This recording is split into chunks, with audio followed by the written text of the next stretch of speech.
Hello and welcome to The Sexually Satisfied Woman. I am your host, Eva Blake, and in this series, I'm talking to a variety of experts who are uniquely qualified to discuss some of the most common challenges that women face in our sexuality. And over the course of this series, we're going to offer real practices and proven strategies to help you boost your confidence, ditch the shame, and create truly remarkable relationships and intimacy so that you can have the sexual satisfaction that you deserve, even in these wildly uncertain times we are living in.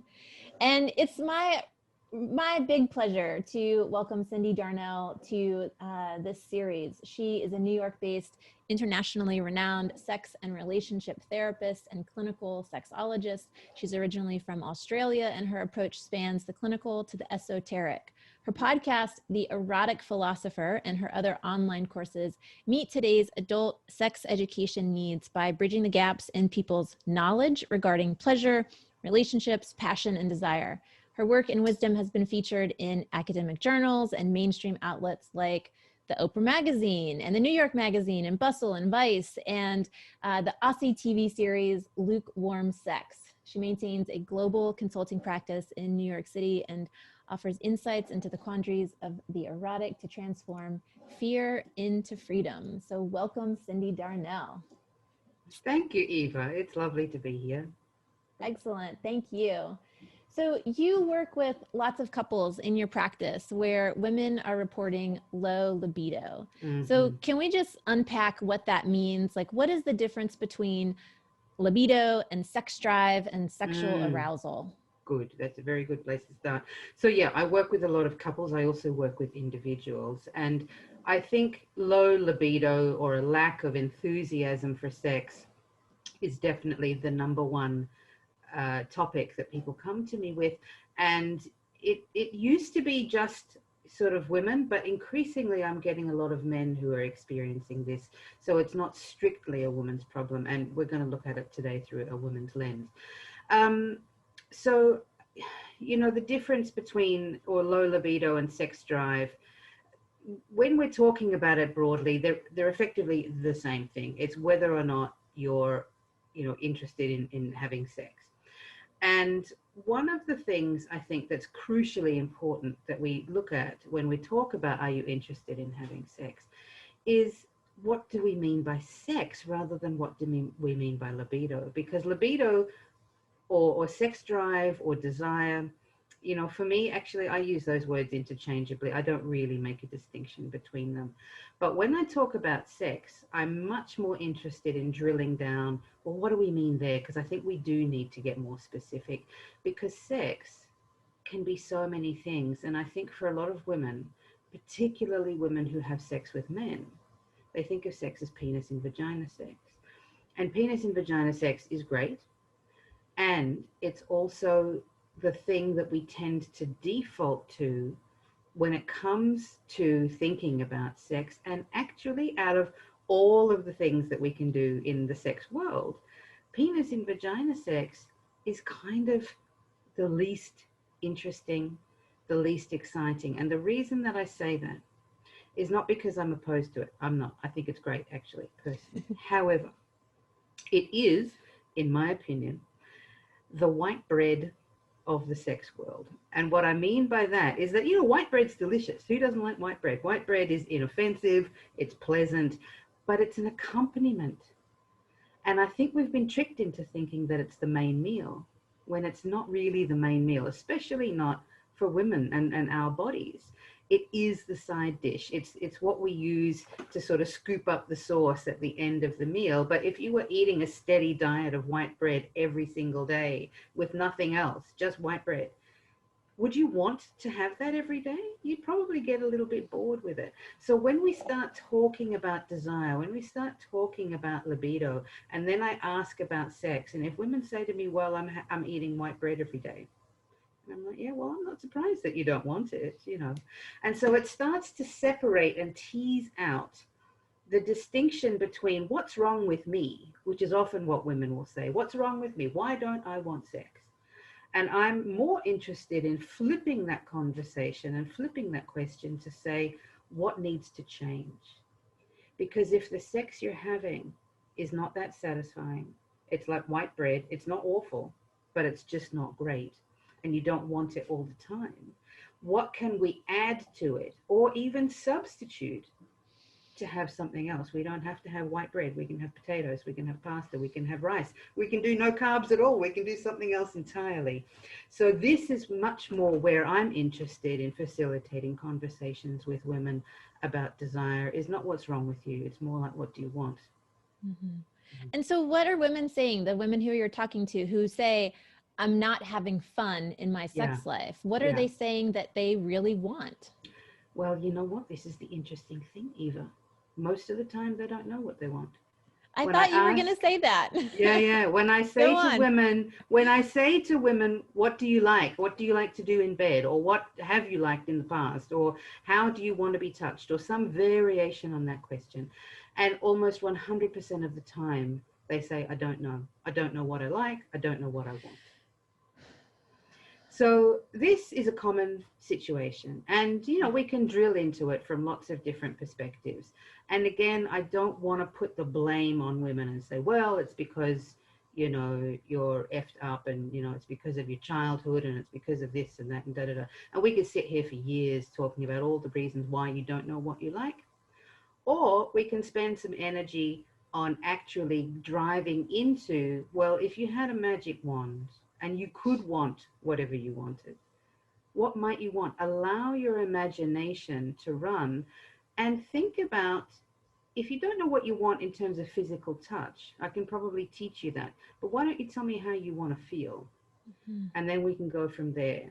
And so once we start asking women how do they want to feel, then they can usually answer that question with a lot more presence and a lot more enthusiasm. And often they say that they want to feel free, they want to feel safe, but not so safe that they're bored, They want to feel like they're being taken on a journey. They want to feel like they are understood by their partner, and almost as if they can just melt into their partner, and that their partner is going to facilitate this erotic, magic carpet ride for them. A lot of them will say something to that effect, that that's what they want. I want my partner to just know me. And that's cool. You can want that until the end of the day. But at some level, you are going to need to guide him or her or them. You are going to need to guide them a little bit. And that doesn't have to be with, touch me here, touch me there, lick me 5 times, poke me on this, slap me with this. But you can start having conversations about how you want to feel and remembering times when you have felt like that. What kinds of things were going on, not just moves and positions, but what was happening? Were the kids asleep? Were the kids at grandma's? Had you had the whole day off and you weren't stressed? Had you not eaten a heavy meal so your tummy wasn't super full? Had you had a couple of glasses of wine? These are the kinds of things we need to look at desire in context. What contexts, what situations help you feel that desire? And so when we can start inviting women to start looking at desire, not through the lens of horniness, I have to feel horny to have sex. No, you don't. No, you do not. That's one of the biggest myths that I bust. Horniness is overrated, especially for women over 40.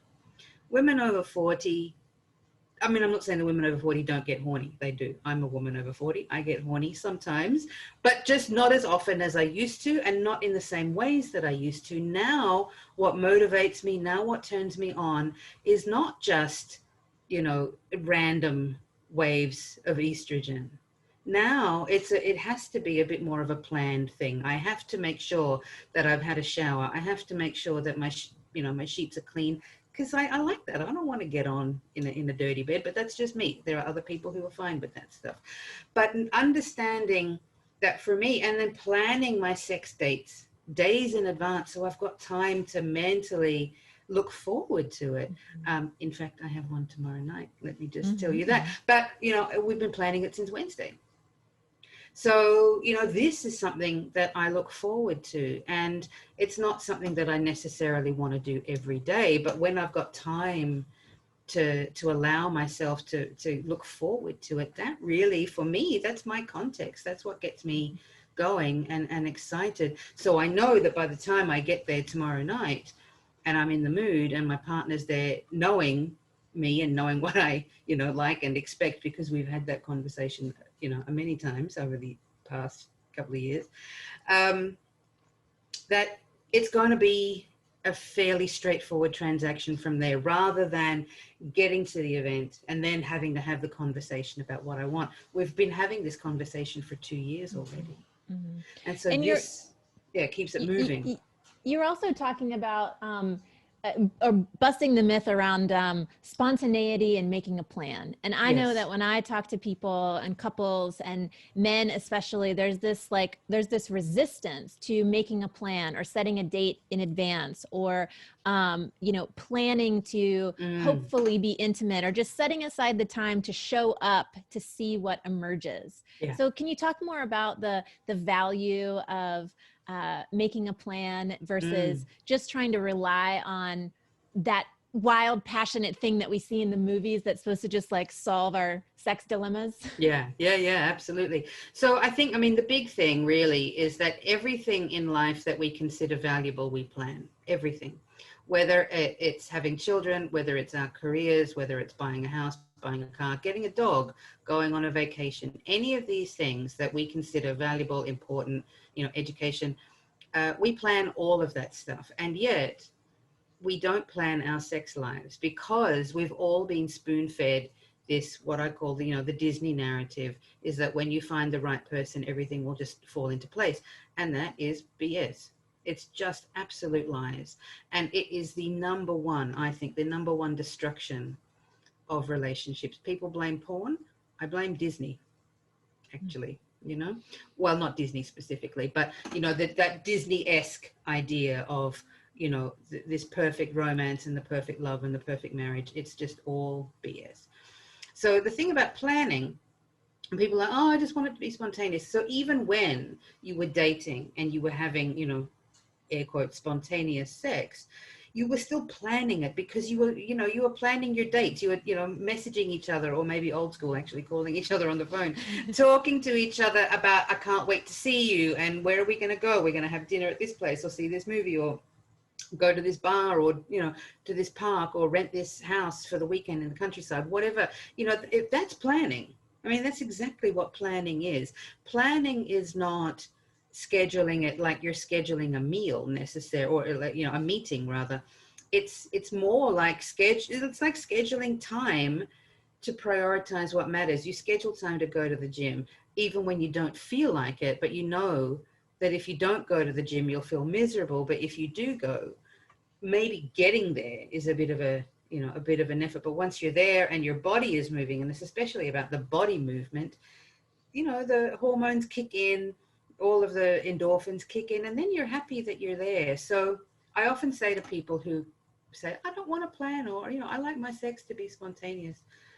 And I say to them, well, if you don't want to plan sex because it's boring, then don't plan boring sex. It's very straightforward. All you're doing is setting aside time. No one's saying you need to set aside time to say, right, well, at 12:15, I'm going to put my hand on your butt. And then at 12:16, I'm going to move my hand from your butt to your boob. And then, of course, no one's going to do that. You're just blocking out the time to say, this matters. At this time, on this day, you're going to show up. I'm going to show up. We're both going to be prepared mentally, physically, spiritually, whatever. And we're going to set aside an hour or two just to see what happens. Mm-hmm. Beautiful. That's like what we did in the olden days when we were dating. In the olden days. So, so, in this realm of decreased desire, right, or decreased arousal, can you just break apart those two pieces, right? Mm-hmm. So, one of the things that I think that we hear in mainstream culture, in sex ed culture, we have more variations and more nuance, but in mainstream culture, there's just like low libido, right? Yeah. It's that's the big word. So can you unpack a decreased desire for sex and a decreased arousal during sex? And what are some of the reasons why we might experience one or the other? Right. So the distinctions that I make between desire and arousal is the physiological element. That's the engorgement, the swelling, the wetness.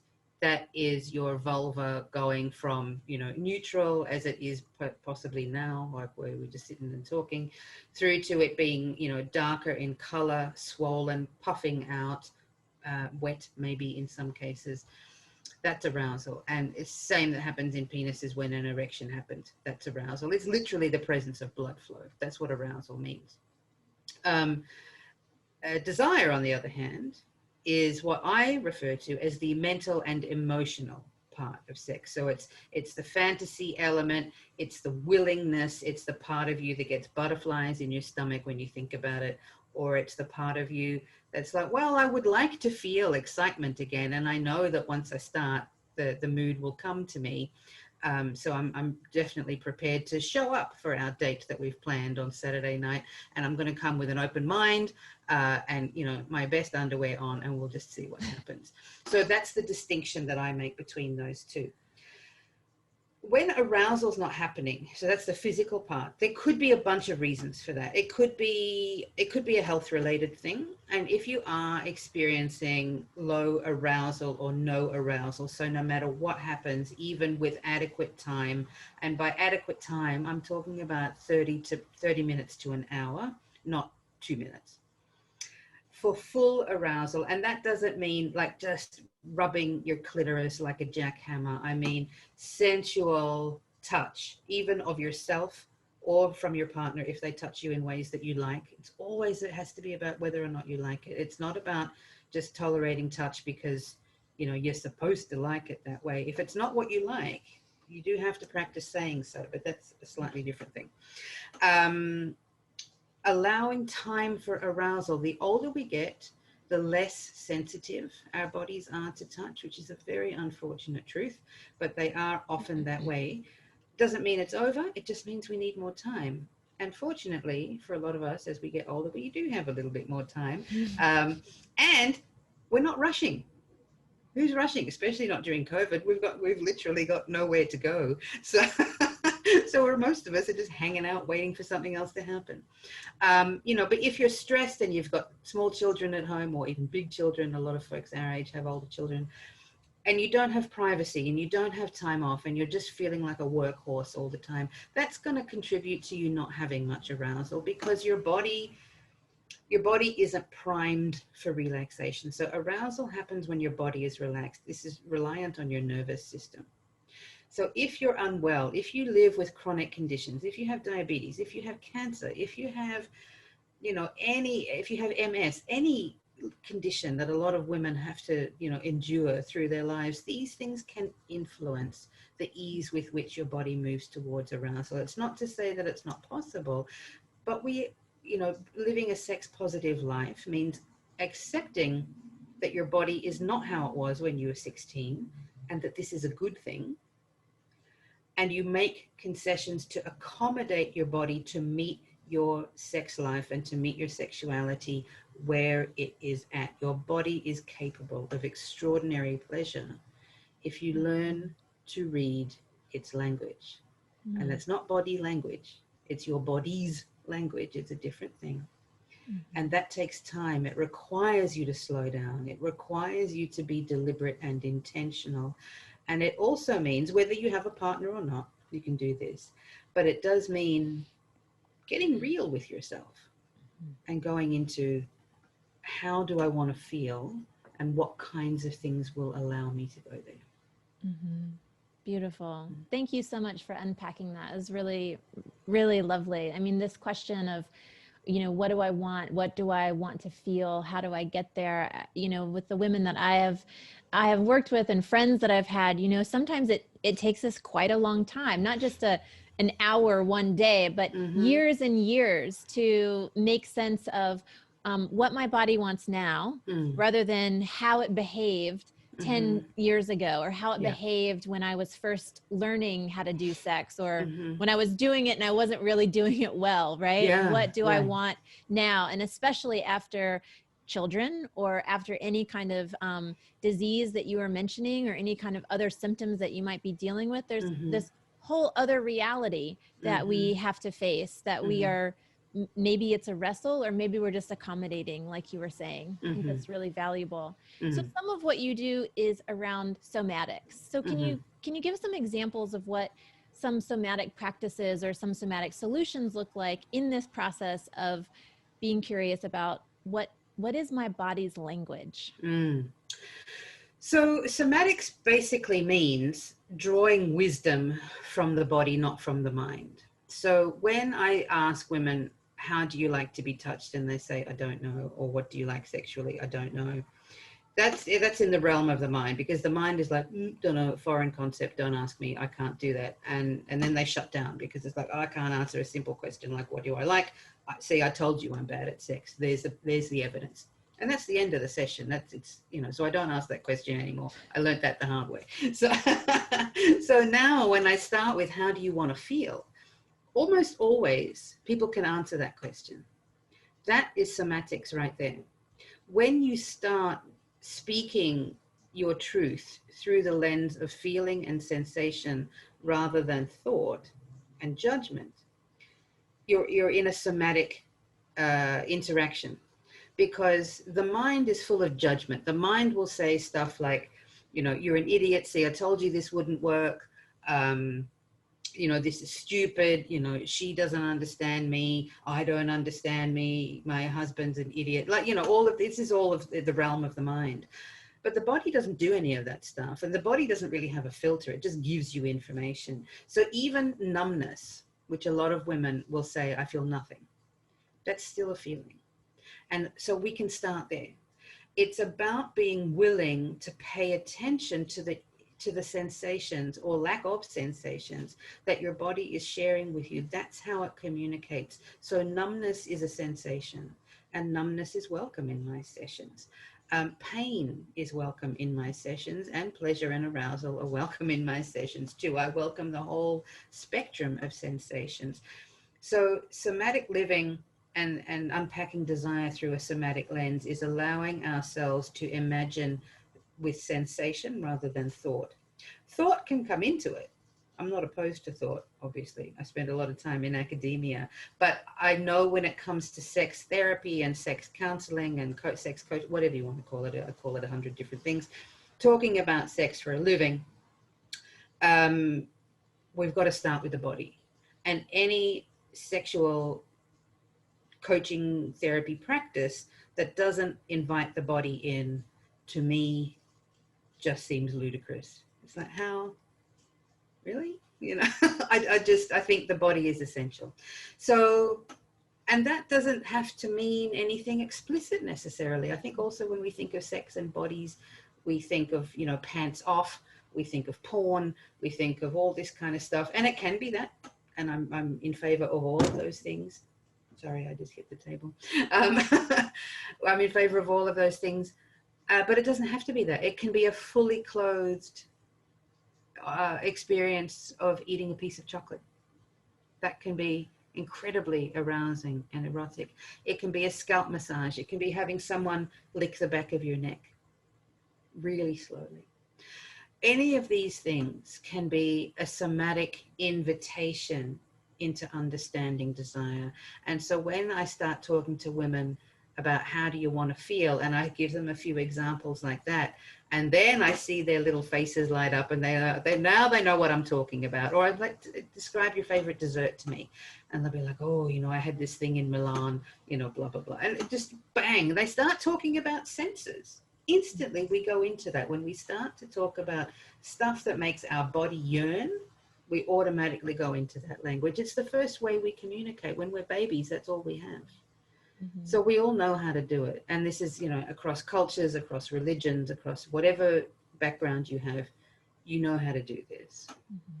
And what a great example to the one of dessert, right? Oh, in Milan, or at that restaurant, or it was a date, right? And then we are actually able to recall the environmental factors, or the time element, or the what the relationship was like with my partner, and all of that stuff. I think can get really lost when we're trying to figure out, why do I not get turned on, or why am I not having an orgasm, or like, how do I wrestle with the thing that I'm wrestling with, right? How do I figure out the struggle? So I think that's a fantastic question that you're asking about your favorite dessert. What is your favorite dessert?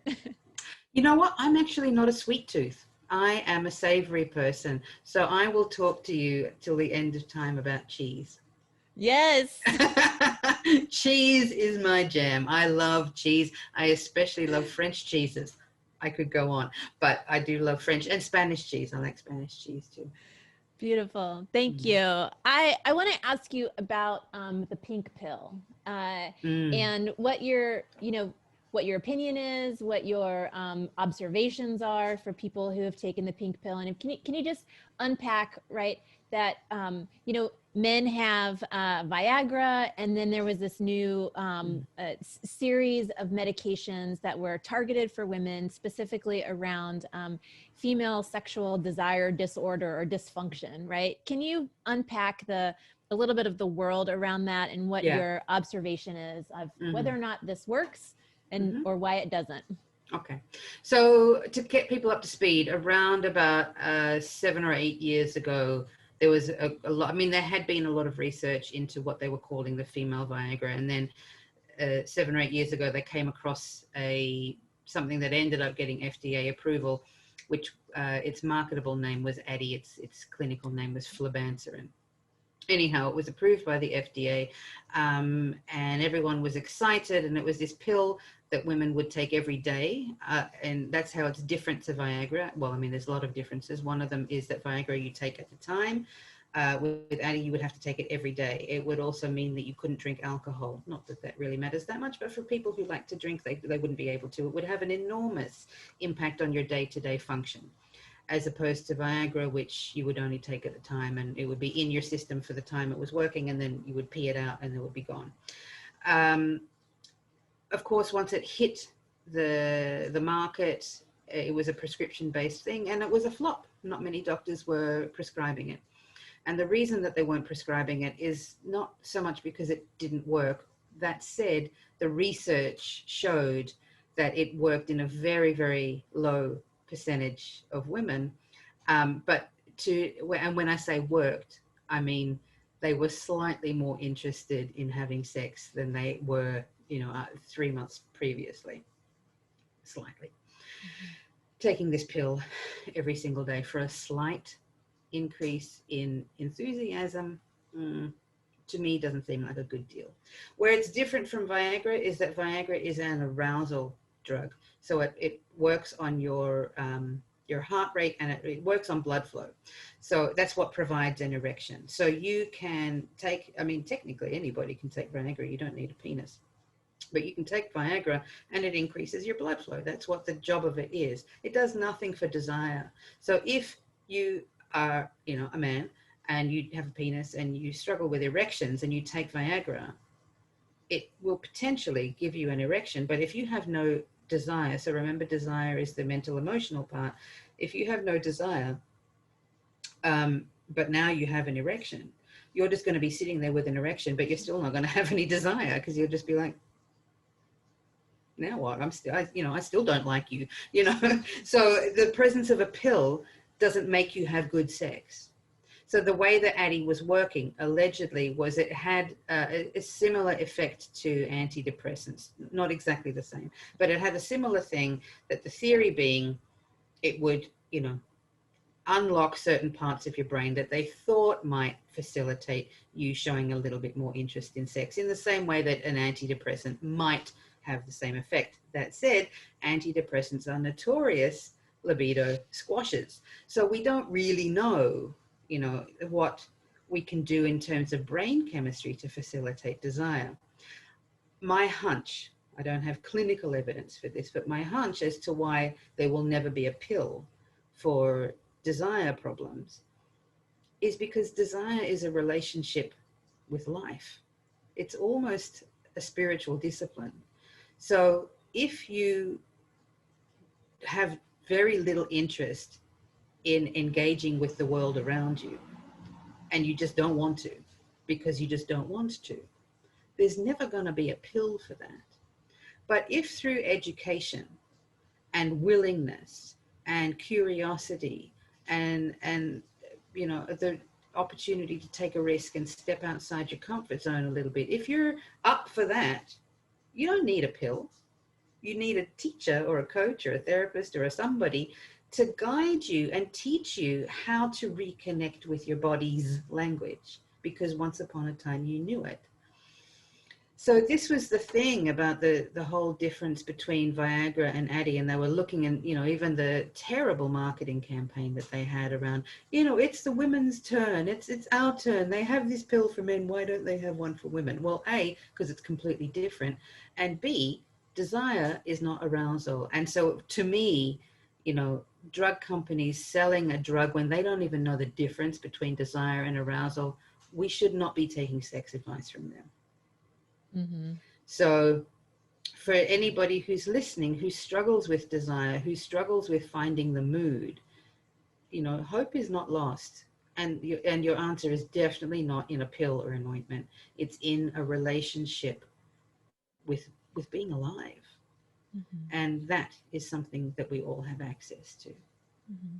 Thank you so much for unpacking that. It's so important, this element of the love affair that we are having with life can absolutely impact and certainly does shape how we create, making love, or how we creating sexual play with the person that we're with, or even with ourselves. Yeah. So I want to be curious with you about,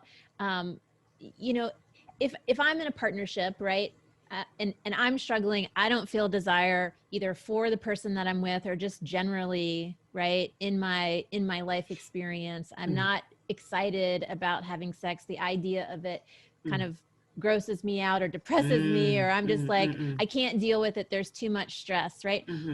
How can I communicate that better with my partner? What are ways that we can navigate that or negotiate ways where we can still be in intimacy together and, work on the sex, or not make it less of a problem that we're having to work on, right? There's so many different ways we can think about it, right? But the main question is how do I interact with my partner about this when I'm feeling like I don't want this thing, or I want it, but I'm not up for it.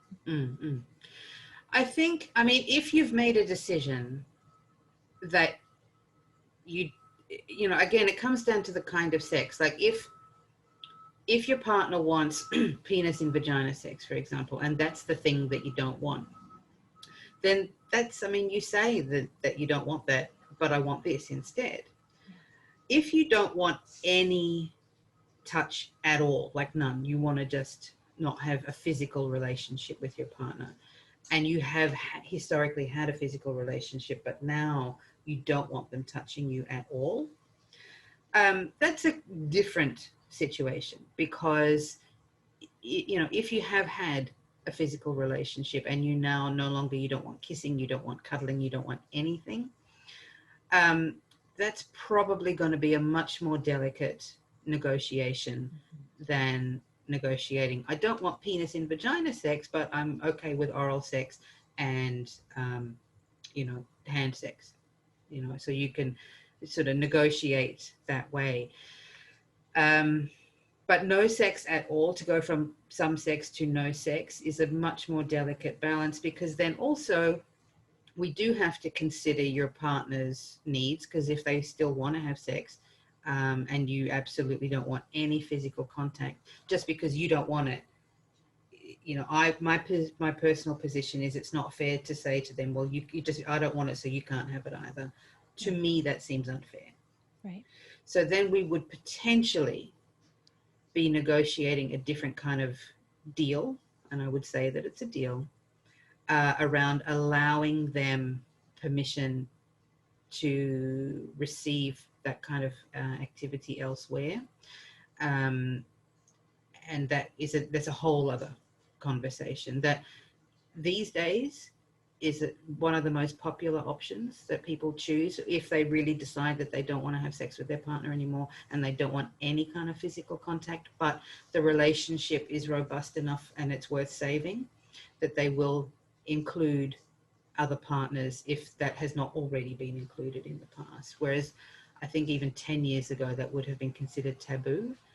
now it's really considered quite a viable option and not seen as a compromise necessarily, but it's actually seen as a solution in its own right. So, you know, there are options, there are ways of dealing with things, especially if the relationship is worth saving, if the relationship is valuable to you and you really love your partner.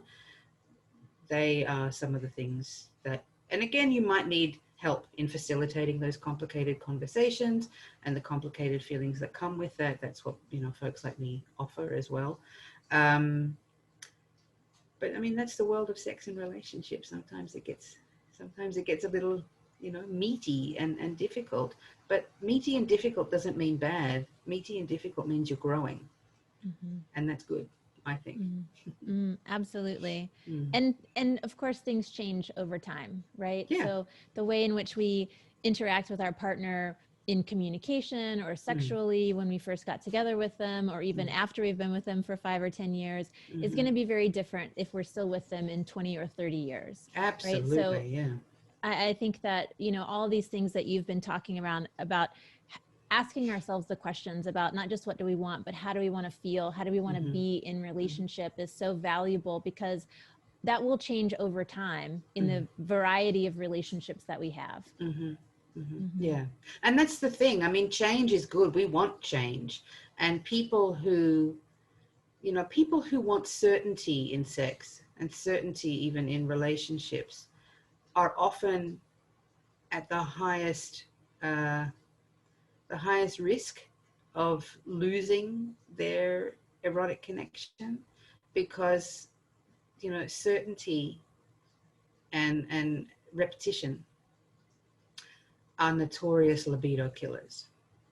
So when things get too safe, when things get too cozy, when you get too complacent, and then you start tuning out of your own body, this is how the numbness can kick in. You know, when the stimulation gets too much and we just sort of shut down and block out, and we shut down from ourselves too. This is a much deeper thing that can happen, and this happens to women and men. It happens to all kinds of people, because it takes energy to maintain a relationship with the erotic. You know, it's not just something that, again, you know, and this is where the whole Disney narrative has just really done a number on us, because it's tricked us into thinking that sex is natural, and it's not. It's a ton of work, but it's worth it. Yes. Well, thank you so much, Cyndi Darnell. It was so wonderful to talk with you, and you're helping get my brain turning and providing a lot of really great wisdom to have wonderful conversations with lovers and friends and more. To all of you who are watching, please come back tomorrow for another rich conversation around sexual satisfaction, and have a very good day.